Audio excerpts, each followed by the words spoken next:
وعلى آله وصحبه وسلم أما بعد الحمد لله আল্লাহ তাআলা দরবারে লাখো শুকর সুজুদ যে মহান মালিক আল্লাহ তাআলা আমাদেরকে এই খেলতা হাসাতের জমানায় একটি দ্বীনি পরিবেশ একটি দ্বীনি মহলে আশার কিছু কথা বলবার এবং শুনবার তৌফিক দান করেছেন। তো কালিমাতু শুকরিয়া আদায় করি আলহামদুলিল্লাহ আলহামদুলিল্লাহ সুম্মা আলহামদুলিল্লাহ।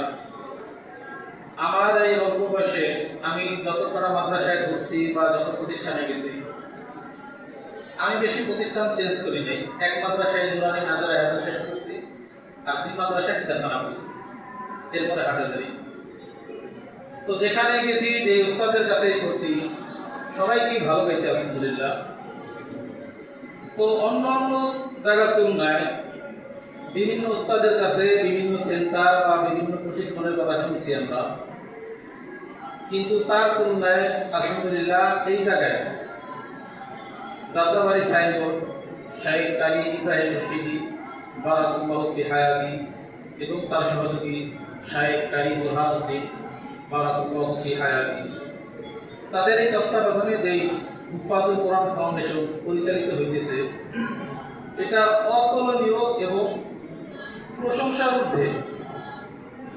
প্রত্যেকটা বিষয় অন্যান্য জায়গায় এই যে বিভিন্ন কারি সাহেব, গত শুক্রবারের আগের দিন এক কারি সাহেব আসছিল, তিনিও বলছেন যে সিফাত মাখরাজ তাকবীর অন্যান্য যে সেন্টার আছে সেখানে ছাত্রদেরকে প্রশ্ন করলে তারা বলে যে পড়াইছে, কিন্তু প্রশ্ন করলে উত্তর দিতে পারে না।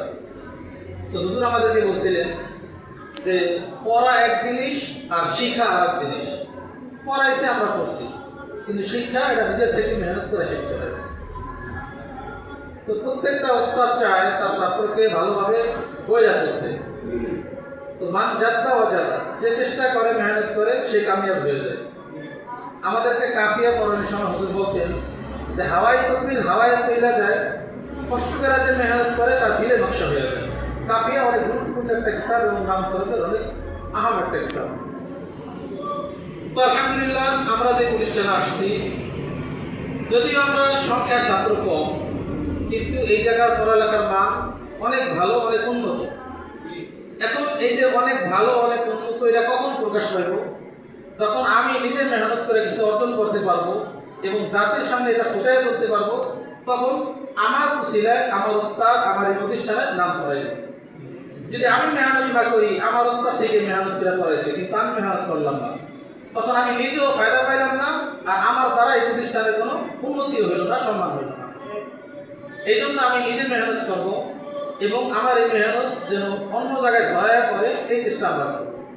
আল্লাহ তাআলা আমি এবং আমাদের সবাইকে কবুল করুক, মেহনত করার তৌফিক দান করুক, এবং একমাত্র রেজায়ে মাওলা আল্লাহ তাআলাকে সন্তুষ্টি করার উদ্দেশ্যে যেন হয়, প্রত্যেকে আমরা এই নিয়ত করব। ইন্নামাল আমালু বিন্নিয়াত, প্রত্যেকটা আমল তার নিয়তের উপর নির্ভর করে। আমার বুদ্ধির যতটুকু আছে আমি ততটুকুই পাই। এখন যদি আমি চুরি ডাকাতি করি তাহলে যতটুকু পাই, আর হালাল করতে চেষ্টা করলেও ততটুকুই পাই, যার পরিমাণ বেশিও পাই না কমও পাই না। এই জন্য আমরা হালাল করতে চেষ্টা করব এবং আল্লাহ তাআলাকে রাজি খুশি করার জন্য চেষ্টা করব। আল্লাহ আমাদের সবাইকে তৌফিক দান করুন। ওয়া আখিরু দাওয়ানা আলহামদুলিল্লাহ।